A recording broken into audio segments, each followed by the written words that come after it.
right. My name is Dennis Gill with the Americans in Wartime Museum, and today's date is 18 June 2021, and I have the pleasure of interviewing Alfred Smith Sr. Yes, sir. At his home. There's three of us. Three of you. Okay. It's me, Junior, and AJ. He's Junior the third. Okay. Yeah.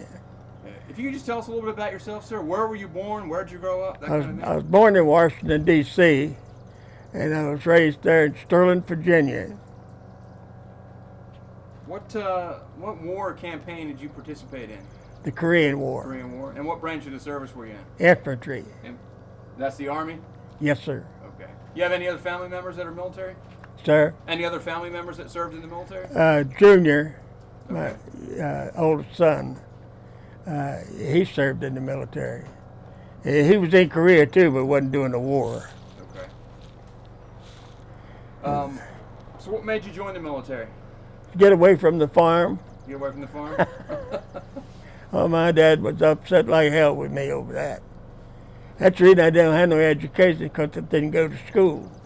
I had to stay home and work on the farm. You know, we had a dairy farm, and it was from 4 o'clock in the morning till 8, 9, 10 o'clock at night. Right. And for me, I think that the best thing I ever did was going in the Army, because there's no way I could have what I got today if I hadn't been in there. Because when I got out, well, I was forced out. They couldn't read or write, so I had to go. And because a lot of sergeant first classes, and that's another thing, I would have never got that high of rank if I hadn't been in Korea. And but they had when I got out, this lady, she tried to help me. Well, she didn't only try, she did. She got me in over to the Naval Research Lab. They had an apprentice program for machinists, model makers, and so I had to know something. So I went to the school, and I got that, and I worked there for about 4.5 years, 5 years, maybe 5.5 years, maybe, quite a while. And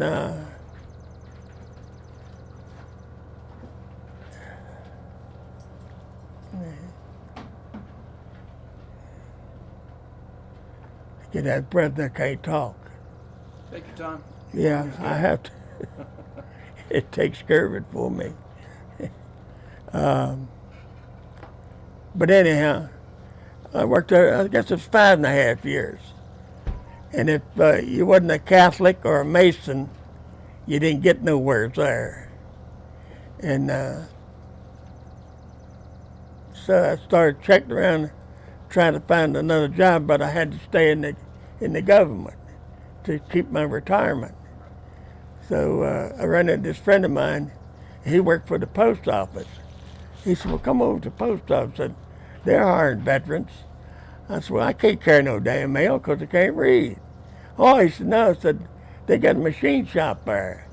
I said, machine shop in the post office? He said, yeah.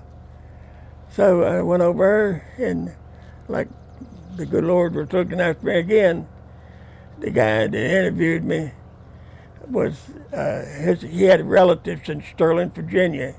And he asked me, he said, do you know the Prescrays? I said, hell yeah. I said, I know Pat Prescray. Him and I used to squirrel hunt together and shoot rifles on Sunday morning. We shoot the walnuts off a tree. And I said, I know him. I said, I grew up with his son, Little Roy. And so he hired me. And I told him I couldn't read. He said, you don't need to read. He said, as long as you can do what you say you can do, he said, you're hired. So I went to work for them and making a lot more money.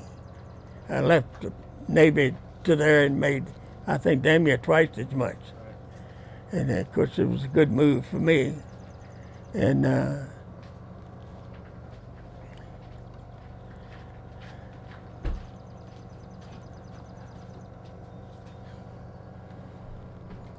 when you enlisted in the Army, was the Korean War still going on? Or was it going on, or was it prior to that? No, it just started. It just started. Yeah. Okay. Because I left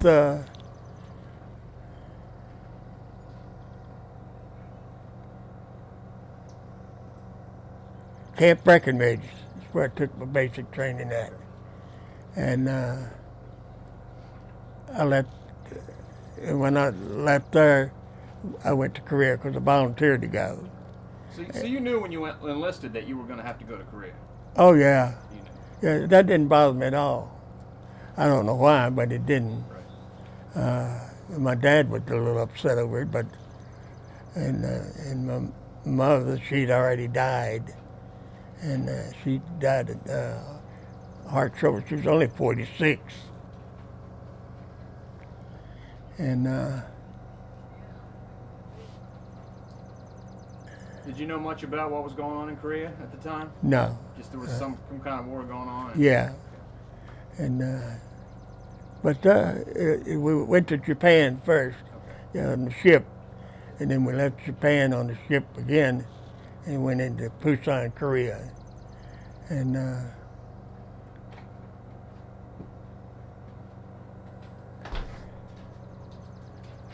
some of the things I don't finish.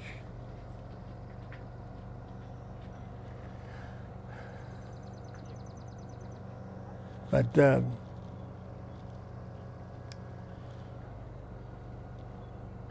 remember what I was talking about now. When you got there, what were your impressions? What were your first impressions? I assume this is the first time you'd ever been away from home. It was cold and wet. Cold and wet. It's just you getting a recording of this. Then I don't want to say what I told that war correspondent then. But I told him, he asked me what my worst job was in Korea. I was trying to get 2 inches of frozen Peter through 4 inches of frozen clothes. Anyhow, and then we went right on up to Korea. What do they tell you when you get to Korea? Do they give you any kind of briefing? Or Oh, yeah, but I don't remember what it was. they tell you what to expect and things like that? Yeah, I'm sure they did, Yeah. but I don't remember exactly what. We had several, we sat outside on the side of the hill and had loudspeakers up and talked to everybody. And whatever was said, everybody heard it, you know. But So you were infantry. What was your exact job? at first I was a BAR man, Okay. and because I wanted to have something with firepower, and Right. because I wanted to get as many of them as I could. And that's a Browning automatic weapon? Yes, yeah. What can you tell us about that? It was a good weapon. Anyhow, I carried that, and then when I made corporal, and then when I still carried the BAR, and they never bothered you much about your weapons. But then when I made sergeant, they tried to give me a carbine, and I said, I don't want that damn thing. Much smaller weapon. Yes. So I still carried the BAR. And then later on I made sergeant first class, and they tried to get me to carry BAR again. I mean carbine again. I said, no, I'm going to carry this. And I doubled the clips up. Had a fast another one of those things that had the clips in it with 20 rounds each in each one. And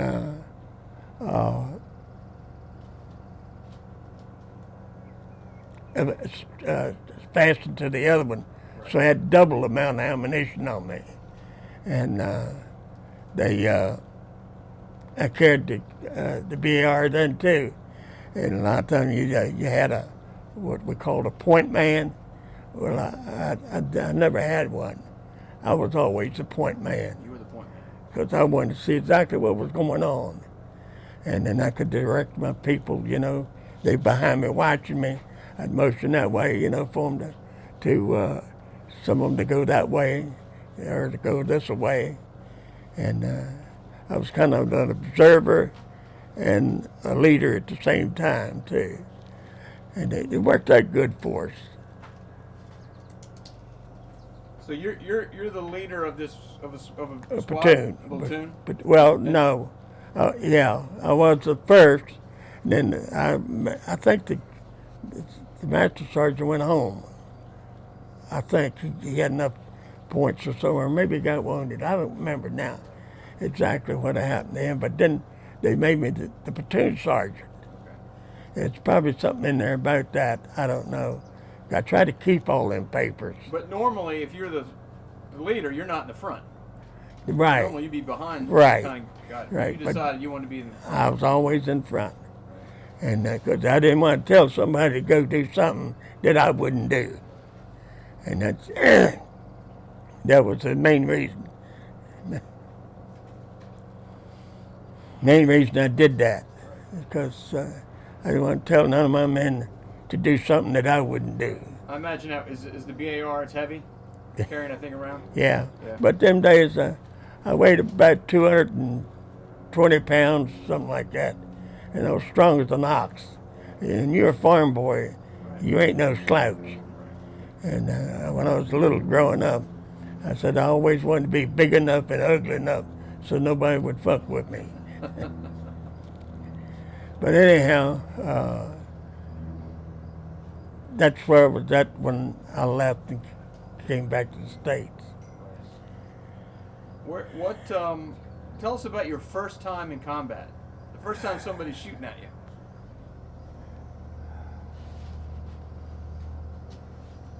I think I was on I think the hill was called, not Pork Chop, but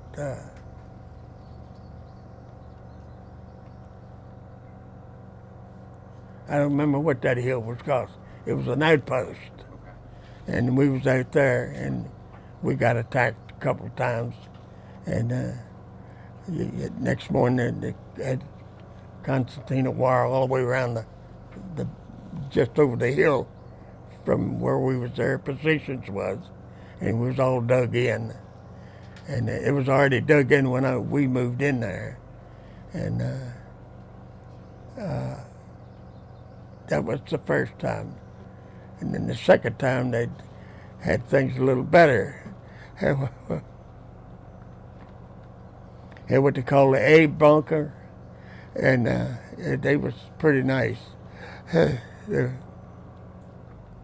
It was wood on the inside, and then they had these sandbags about 4 or 5 deep on top of it. And so that living quarters wasn't too bad then. But then when they took Pork Chop from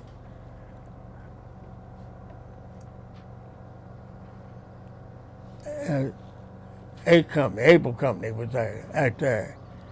Well, it was at night, and we had to go out there to take it back. And that's how they knew we was coming, because they heard me hollering, "Never fear, Baker's here." I always had some kind of stuff to say, Right. And This is Pork Chop Hill? yes, sir. And I had to take it back twice. And Is there a reason that was significant? Why that piece of property was significant? it was in the middle of the Kumsong Valley, looking down the valley, and they didn't want the Chinese to have it or the North Koreans, because then we would lose access straight down the valley. And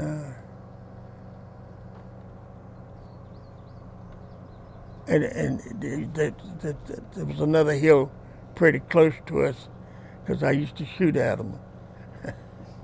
If I had the rifle I got now, I could have killed a lot more with just one round. Right. But then I got a hold of a 50 caliber machine gun, and I had that setting up there, and I sighted it in. And when I see one moving over there, I'd get him in the scope on it, and I killed a couple of them that way. Just fired one round, and you see it go right straight to him, especially if it was a tracer. You see it hit him. And it was nothing to be proud of, I guess, but I kind of took it to my heart because I was fighting for our country. I wish we had some leaders in this country that thought the same way I did. Because these people today, we got the greatest country in the world, and why they want to tear it down and give it away, I don't understand that. These politicians, all they want is the money. And money and power. That's right. Well, give the power to the soldiers; they'll take care of it. And there's a lot of good soldiers in this country, and we had a reason to fight. It was for our country and for our people that lived here. But nowadays, they don't want them to mention fighting or anything like that, and they take them over and get them killed for no reason at all, But it was an experience, I'll tell you that. But like Were I the say, men you served with good soldiers? Sir? Were the men you served with good soldiers? Yes. It damn sure was, but you had to, when I was there the second time, they had integrated a lot of the South Korean soldiers in with us. Well, you couldn't put him by himself, because he'd leave on your ass. So I had to put an American with him, so they would stay. And but if there was somebody with them, in most cases they was pretty good. But that thing of deserting in the face of the enemy, I didn't care if people did that either. Because you was there for a purpose, and you serve the purpose as well as you can. That was my belief.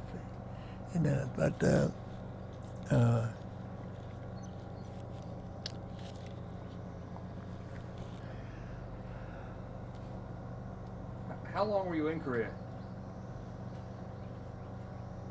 I think altogether it was about a year and 6 months, I think. I had three.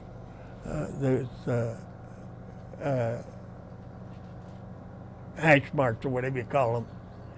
And I think that's the way it was. Were you there continuously that long, or No, did you no. come home? I got wounded, and, Okay. and then for some reason or other they sent me to Japan. And they kept me. Didn't send me back. So it was on a point system then. I said, hell, I ain't never going to get out of here. So I volunteered and went back to Korea. And then that's when I got my time in, and they rotated me out back to the United States. Tell us the story about getting wounded. Well, I didn't even know I was wounded for a while. We was running like hell, and it was all, I never got shot, but it was all shrapnel, mostly from artillery shells and mortar shells. And you didn't know that you'd been wounded? Not for a while I didn't. I noticed what I noticed was my pants was wet. And I said, shit, I know I hadn't pissed myself. But anyhow, I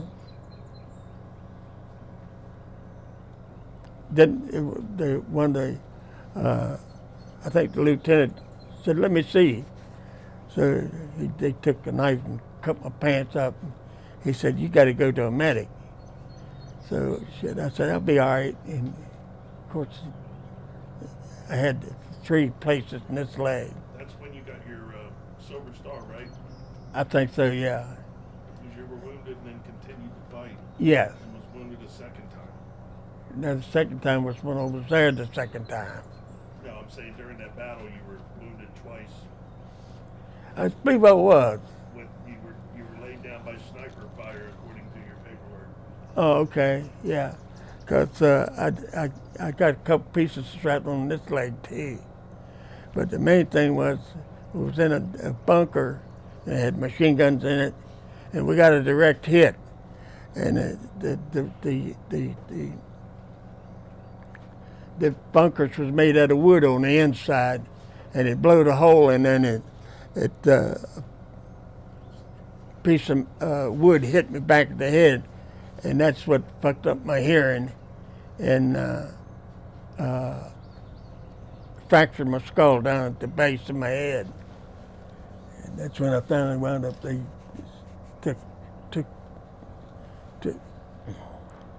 took me back to the rear, and I was in the field hospital for a little while, and then they took me from there to Japan.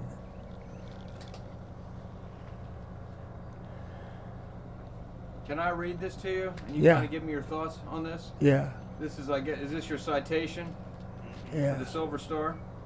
Silver Star, okay. I think that's when it was Says on. Sergeant First Class Alfred E. Smith, Infantry, United States Army, a member of Company B, 17th Infantry, distinguished himself by gallantry in action by near a place I can't pronounce, but we'll call it Korea. On 7 July 1953, elements of Sergeant Smith's unit launched an attack against an enemy outpost. Although wounded early in the attack, and that would be the shrapnel in Yeah. the leg, Sergeant Smith continued to lead his platoon in the assault against the enemy. When a friendly officer was wounded, Sergeant Smith formed a rescue squad and led it in an effort to rescue him, but the squad was forced to withdraw due to heavy enemy sniper fire. Yeah, The sniper wounded Sergeant Smith a second time, but he still refused to be evacuated. Again, Sergeant Smith risked his life by exposing himself to fire, a rocket launcher, and destroyed two. I'm sorry. So you refused to be evacuated. Again, you risked your life exposing yourself to rocket fire and destroyed two bunkers held by the enemy. yeah. I got bazooka from some of the guys. I forget who it was. It was the bazooka man, and I didn't want to send to him because I knew exactly where they was at. So I took the bazooka and I went, and I think I did get two bunkers. This little Korean carried the bazooka rounds for me. Okay. So you fired the rocket that destroyed the bunker. Yes. Yeah. And it says, not until you were too weak from your wounds to continue did Sergeant Smith allow himself to be evacuated. Well, they exaggerate a little bit there. I was wounded. I agree with that, but I wasn't that bad. But some people think you're worse than what you really are. But I did know that I needed attention to get. I didn't want to lose my legs. See. Well, it sounds like to me that you were wounded by shrapnel, Yes. continued to fight, Yes. was wounded by an enemy sniper. Were you shot? No. I don't know how that got there. Every piece of metal that I got in me was from mortar and artillery and hand grenades. They had a hand grenade with a ball on the end of it, and it had a bamboo stick in the end of it, Okay. and they threw them.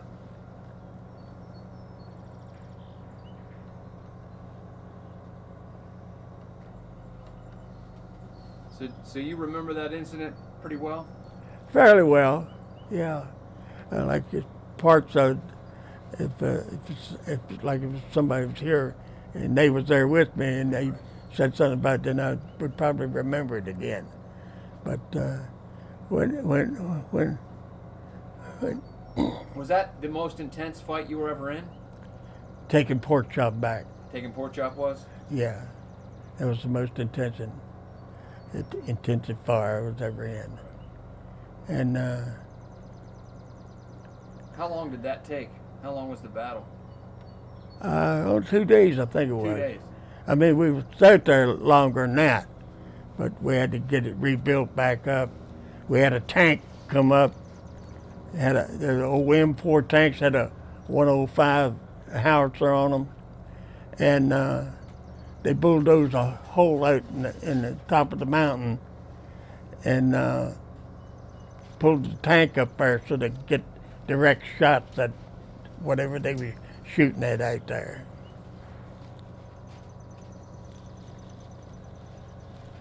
You say you had to take it back twice. So, You said you had to take it back twice? yeah. Did you guys occupy it the first time and lost it, or? No, yeah, they did. They attacked them at night, and then the second time I was in Baker Company, and that's how they knew we was coming, because they could hear me hollering, "Never fear, Baker's here," and then when we got on there, then we had to go through every tunnel in the place.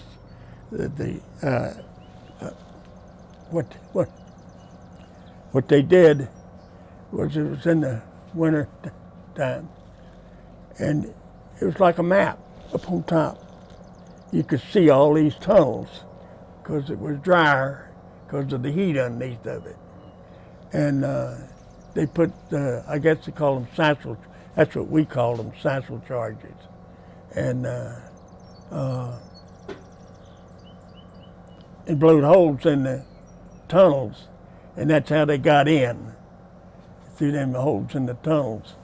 And then we had to go through there, take every one of those bunkers over out again. And it was pretty close, but what we did mostly was throw grenades down the tunnels, and if it was anywhere where they could, the shrapnel could go anywhere.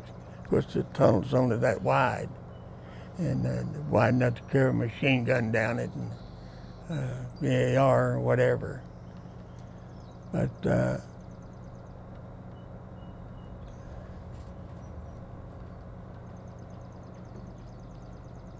that blank space. How did you have any downtime, any R&R while you were in Korea? No, I never went on R&R. Never. No.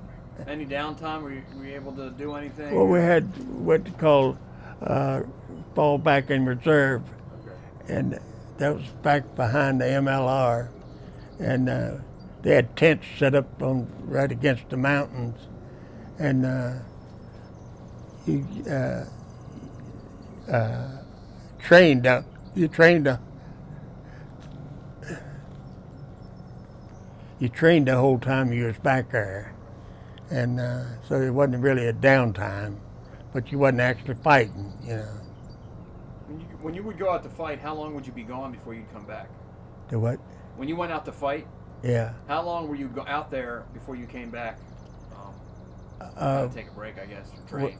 To have the reserve Yeah. time. I don't really remember. It seemed to me like it was a month or two. I forget, something like that. It wasn't too awful long, and they went by pretty fast. And then another company would come out and relieve you, and then you go back, and you might not relieve that company. The next time it might be another one. Okay. And nobody wanted to be attached next to the Colombians because they'd run in a heartbeat. Really? Yeah, they weren't very good soldiers. And that's where I got my left-handed 45 pistol holster, was from the Ethiopians. And the first ones there were the real tall ones, the black people. And they carried the machete on the right side and the 45 pistol on the left side.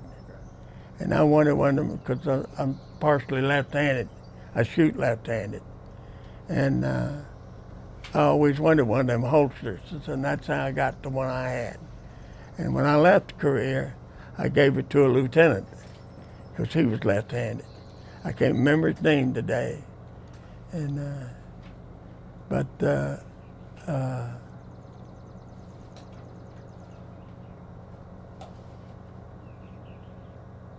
how were the South Koreans as soldiers? Were they good soldiers? if somebody was with them, if it was an American or some other nationality was with them, would stay. They would stay. But you couldn't put them over by yourself. I had one night. Let's see. I think we was on Port Strap Inn, They had those sound power telephones, and there's a Chinese, Korean boy.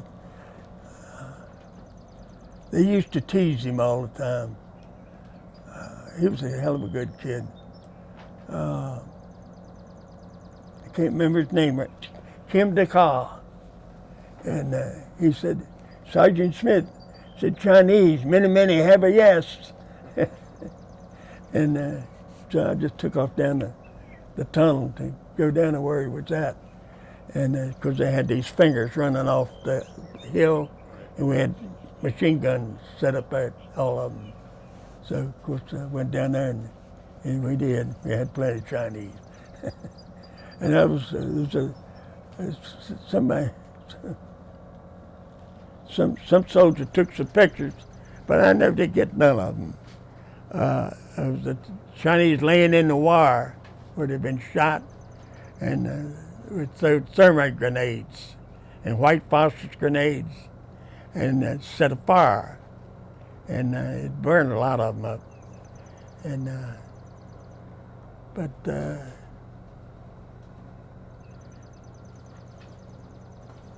So the South Koreans didn't seem like they wanted. I mean, it seems like it's their country they'd want to fight. Yeah. Well, I told them that many times. I said, "This is your country. We're helping you, not you're not helping us." But that never seemed to do any good. But I think that's why the North took the South so easy, because they wasn't fighters. And Were you able to communicate with your family here in the States? Get letters or make phone calls? once in a great while, I'd get somebody to write a letter home for me. Matter of fact, so I don't know, he had something to do with the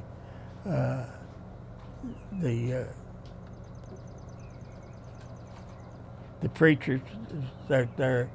He was most of them was either lieutenants or captains, and they come out there one time and told me to write home, because my father, he didn't know if I was dead or alive. I hadn't heard from him for so long, but sometimes I'd get some of the soldiers to write a letter for me, but most of the time I was too busy doing something and take time to write home. Other than a couple of times I did, but I probably, the whole time I was over, I probably didn't have 10 letters, maybe 12 sent home.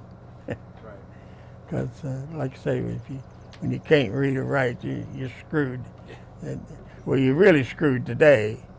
I was just one of the lucky ones that a lot of people don't know how I got in there the first time, but they did. And I guess they figured, some bitch can fight, so we'll take him, And I wanted to go. And that's why I always said I had no complaints at all. I volunteered for everything I got. But I want to take you back to when you were wounded. When they evac you out, where did you go? Field hospital back in the rear. Would that have been considered a MASH? Yeah. It would? You're right, yeah. And I was in there a couple of days, I think it was. I still to this day don't know why they sent me back to Japan, because it wasn't that bad. Or I didn't think it was. But I guess doctors know more than I do. What was your experience at the MASH? It was pretty good. And most of us, there was mostly men, what they call them, a field medic. And a lot of them seemed to know what they were doing, change your bandages and stuff for you, and pour peroxide in the wound and clean it. So I had no complaint with that at all. How long were you there? In Japan? No, at the field hospital. 2 or 3 days. I can't remember for sure how long. It wasn't very long. Okay. I think 2 days, I think. And then from there you went to Japan? Yeah. And they flew me from there out on a ship, and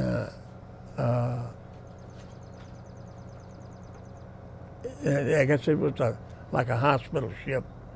And then we went from there to Japan on that, and then I went into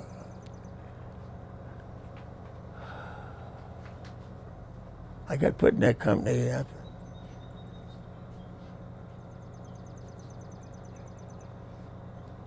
can't remember the company I was in there. I think it was the 24th Division. How long were you in Japan? Just a couple of months, Just a couple months. because I could. They put you on the point system then, and shit. I'd probably been retired from that. So were you in the hospital that long? For a couple of months? No. Okay. No. They put me in a company. Okay. We went right to training, Gotcha. and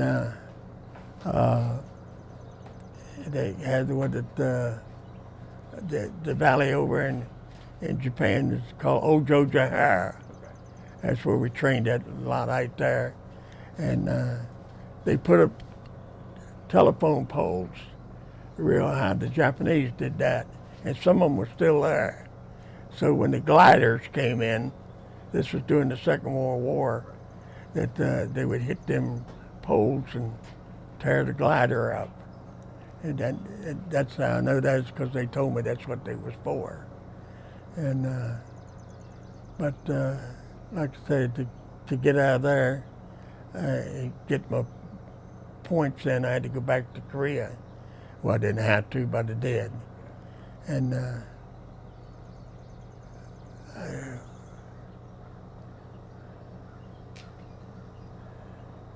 I was in quite a few different damn companies. I can't remember which ones was where.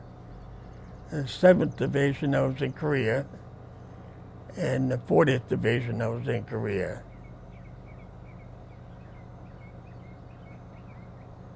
That was it, I think.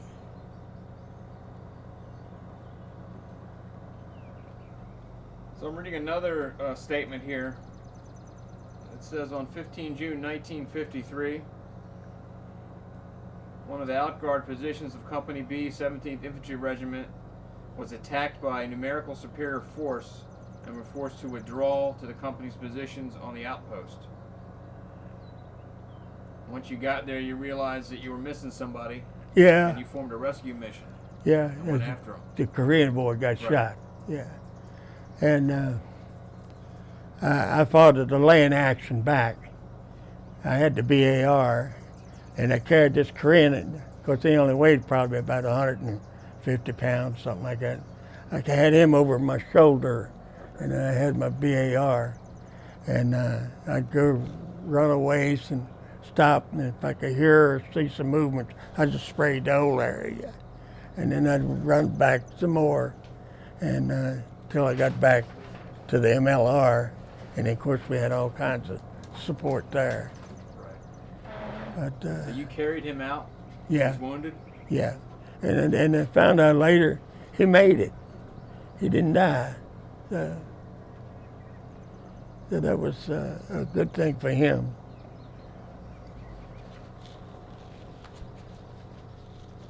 Did you receive a medal for that? I think that's where I got either the Bronze Star or the Silver Star, was in that episode, I think. So you carried him out and your BAR Yeah, at the same time. yeah, sure did. But like I say, I was young then, and shit, I can't even open a bottle of soda anymore. My hands are so screwed up, and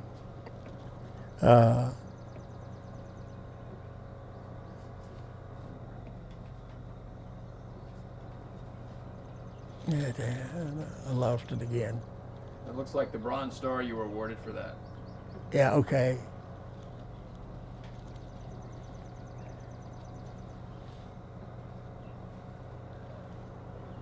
Like I said, the only really war picture I have, and it wasn't a war picture, I was back here in the States, I think. I was here in the States when they had the parade, and I don't remember if it was the general or a colonel pinned the Bronze Star on me, or the Silver Star, one or the other of them.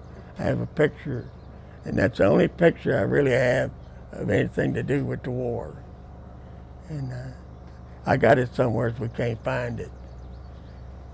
But What do you remember most about your time in Korea, your time in combat? trying to stay alive. But no, like I say, I have no complaints whatsoever of my military career.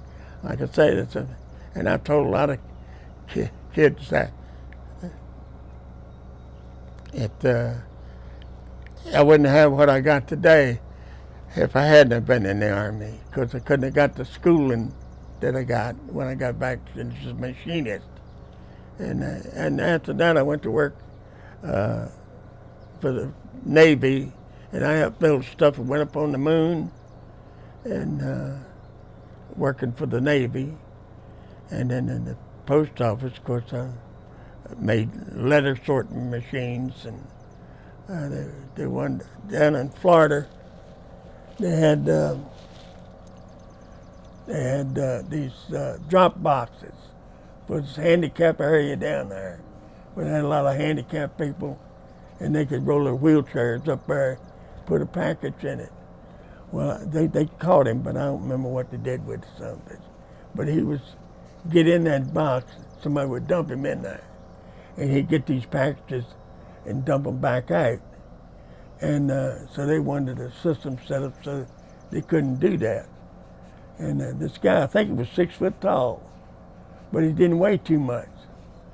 So in order to do it, I put 2 micro switches in it, one on each side. When over a certain amount of weight got in it, you couldn't dump it. And but I told the inspectors, I said, I can solve that problem real quick. I said, we'll put an ass-kicking machine in there. I said, then he won't get in there no more. But they couldn't do anything to hurt anybody. Right. So I put these 2 micro switches in there. And when a certain amount of weight got in it, you couldn't dump it. Right. So that's how we stopped that. Tell us about your homecoming. What was it like when you came home? That wasn't too bad. You made it out with your life. Yeah, that was the main thing. But I wasn't in here very long. It just processed me because of my couldn't read and write. I had to discharge me. And then I hadn't served out my full retirement. I mean, my full term.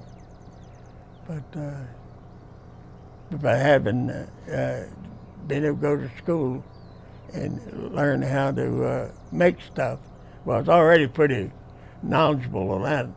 I always worked on my own tractors and stuff, you know. Like I say, I'm a dumb old country boy, but I ain't stupid. But I got home. I did pretty good. I was married twice. My first wife, Roger's mother, she was a Dutch girl. She was from Holland, but I didn't meet her overseas. I met her here.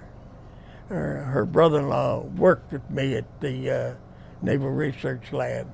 His name was Woolsack. And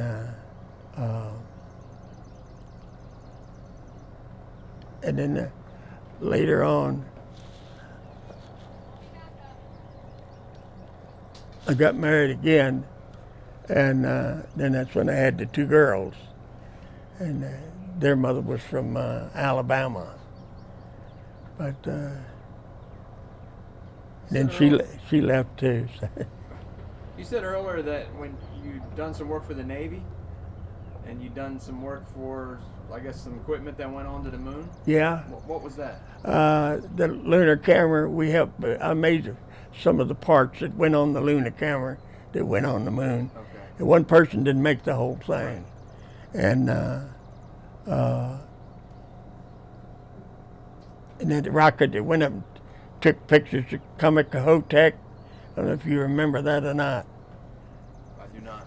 You don't remember it? How old are you? What was it again? They took pictures of Comet Kohoutek. It was a comet. It Okay. came close to the Earth, Okay. and we made a rocket. They knew it was coming, and they made this rocket, and they went up and took pictures of it, of what it was doing, you know. Okay, I got you. You got a couple patents from the Postal Service too, right? Huh? The patents that you developed with the post office, right? Patents? Patents. Oh, yeah. Yeah, well, that was, no, we made one for the Navy. They was having problems with these rockets coming apart out in space. Well, me and a guy by the name of Walter Groot, we come up with a design, we call them stab screws. It went in on the angle. It had the ones all the way around it. And then we put these others in between them. We call them stab screws. And it would hold this ring to this part. And then we went the other way and put them in that way so to hold the head to that part. And so they couldn't come apart. So it was actually locked in there. And they put a type of Loctite on them. And so that was the patent that the Navy took. And I didn't work on it very much, but that same guy, Walter Groot, they was designing a saw to saw your skull. It didn't put out no sawdust. And I used to take cow heads to him. I had a butcher shop. And I used to take cow heads to work with me. And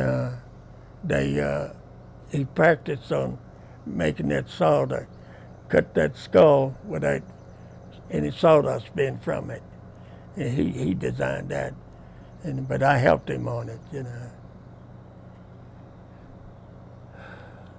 How do you think you have a lot of time to look back on it and reflect? How do you think your wartime experience has affected your life? Nothing but good. Nothing but good. I tell you, I've always said this.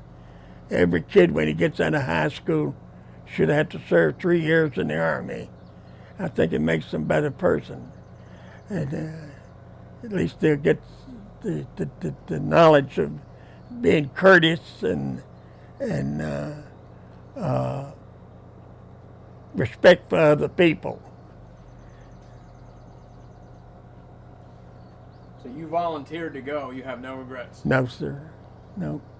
Like I said, I wouldn't have this if I hadn't went. I don't know where I would be today. Might not even be alive. And when I come back, it's a guy,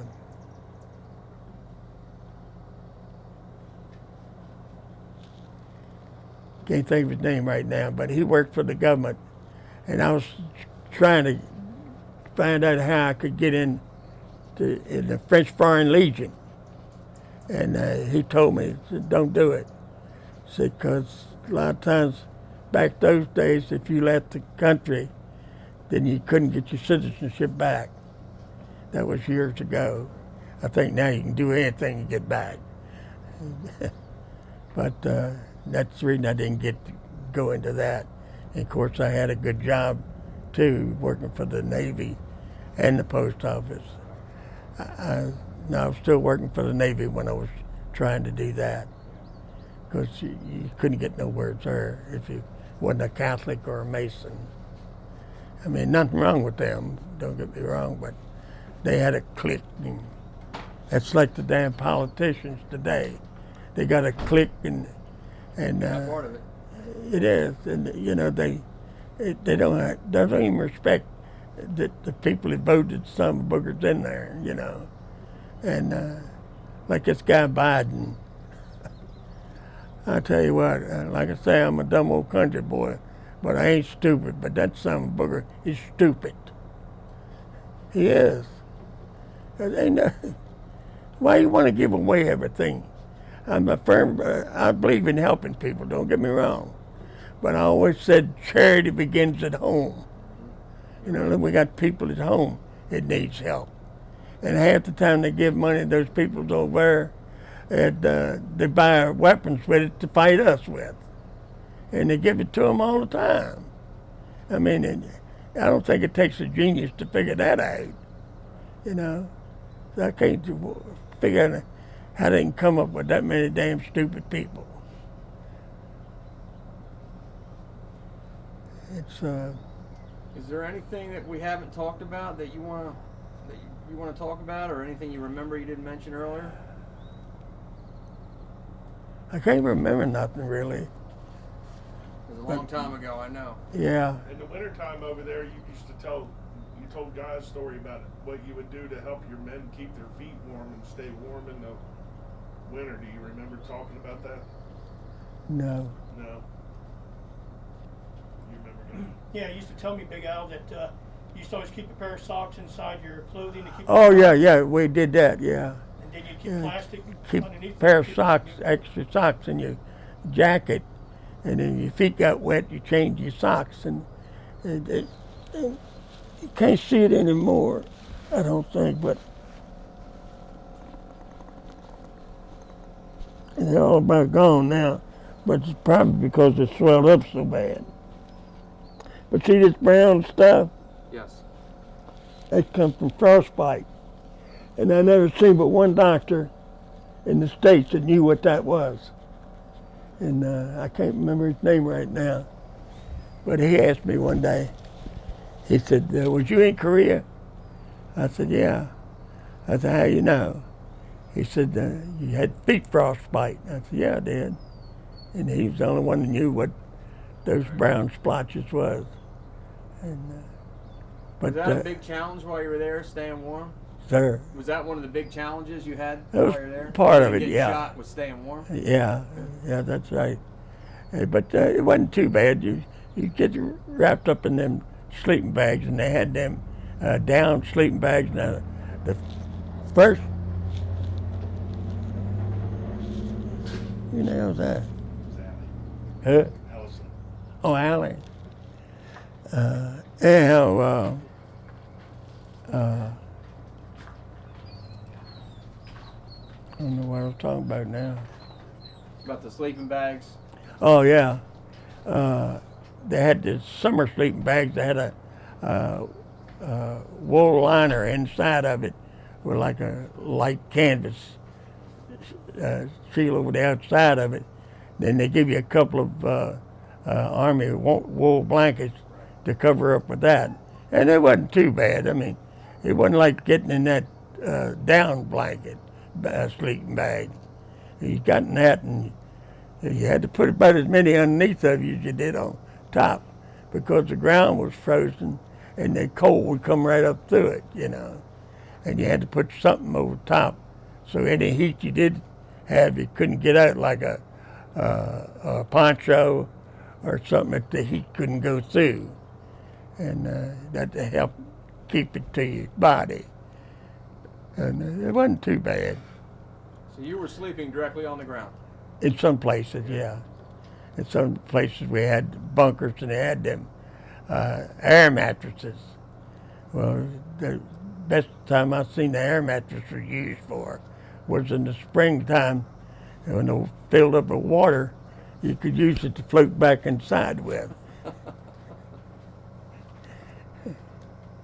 Did you have all the equipment, all the gear that you needed? We always had pretty much stuff. I don't ever remember needing something that we didn't have. Like other than sea rations, I didn't care much. I didn't care much for them. Like the best ones we had was the beans and franks and ham and lima beans. But I think every sea ration had a can of corned beef hash in it, and I didn't like that shit with a shit. Was all that World War II surplus? Yeah, that's all of it was World War II stuff. And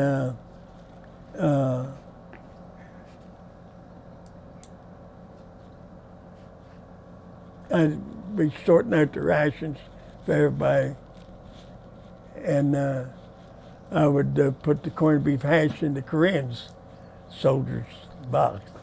And of course, they were like me, they couldn't read it. They open it up, you know, and they look at it and say, "Son of a bitchy, Sergeant Smitty, slicky, slicky."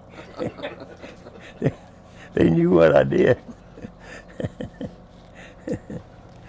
But like I said, I had a lot of fun there too.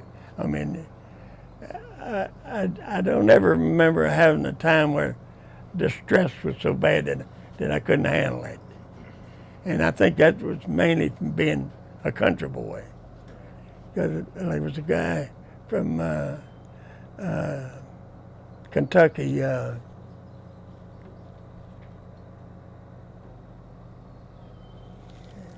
county out in Kentucky, it's a real bad county. Some tough ass people come out of there. Anyhow, the sergeant there, when we go down to get replacements, we'd say, "All you country boys over here, and all you city people over here," and we'd take our soldiers out of the country bunch, because you know they had common sense, and where the city boys, every time you tell him something, he said, "But why, Sarge?" I said, "Why? It's because I told you to," you know. But I mean, we made it through with them. Sometimes you had to get a little shitty with them, but most of the time they would listen to you. But I know some of them had to come home as better people too. And old Garrett, he wasn't no easy guy on them either. And he wasn't very big, but he was a tough son of a bitch. His name is Arthur W. Garrett. See, I can remember that. You know. There's a lot of things. If it's something like that you kind of clash yourself with, that you'll remember it better. I mean, I try to figure out sometimes how I could remember things more, you know. And some of the things I think I helped myself on it, but then there's other times I don't know if I helped myself or not. But main thing with me, but not being able, I wouldn't have had all that shit probably if I could read and write. Because probably half of it or more of it threw it away. But knowing that I couldn't read and write, everything they give me, I kept it. And there's a few pieces of stuff it's gone. It's somewhere, but I can't put my fingers on it. But the kids, they got all that stuff out this morning and went through it. And I had a couple of pictures of them pinning that, I don't know if it was a Bronze Star or a Silver Star. It might have been one or the other. But we can't find that. And that's the only thing that I had of the war pictures that I had, because there wasn't no pictures. We didn't have no cameras over there. There was a couple of guys that had cameras, but I didn't have one. And,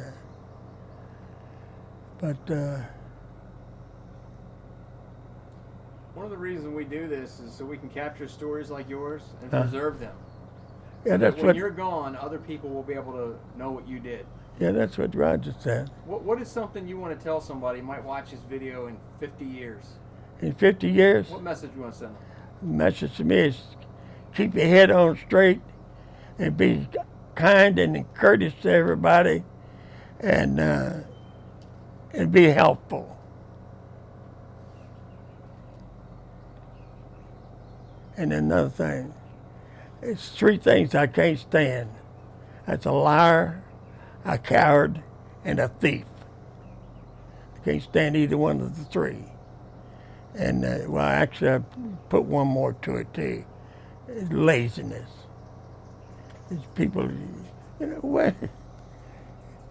If you're going to have anything, how in the hell are you going to get somebody to work if you pay him not to? You know, there's no way to pay me not to work. If it did, I probably wouldn't be where I am today either. But everything I got, I worked for it. I didn't steal none of it, and I didn't lie to get none of it. I told some girls that few stories, but but I did that to make the truth sound good. Right. But it's the kids nowadays. I don't think they want to learn. All they want to do is I call it shucking and jiving. They want to be black. And that is another thing I don't understand. Why they want to, as far as I know, none of the Smiths ever owned any black people. And why I got to feed him just because somebody did one time. And another thing, there wasn't a white man in the world that went in the jungles and after those people. Now, I didn't find this out until later on. Me and two young ladies went to South America one time, and was gone for 2 weeks. Went to Panama, Ecuador, and Colombia. And I was down there. I found out how the black people got here.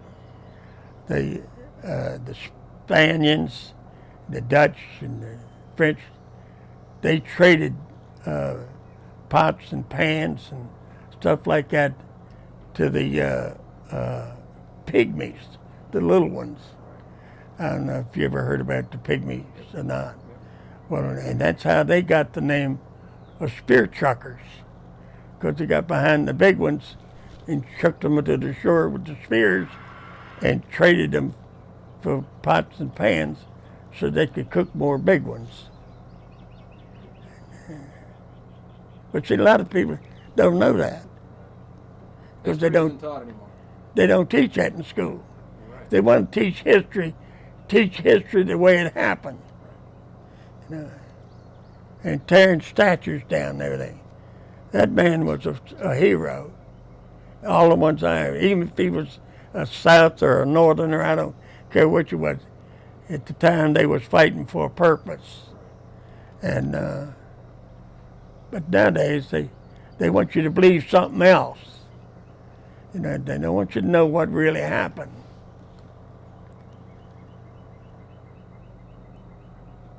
Well, on behalf of the Americans in Wartime Experience, I want to thank you for sitting down and talking to us.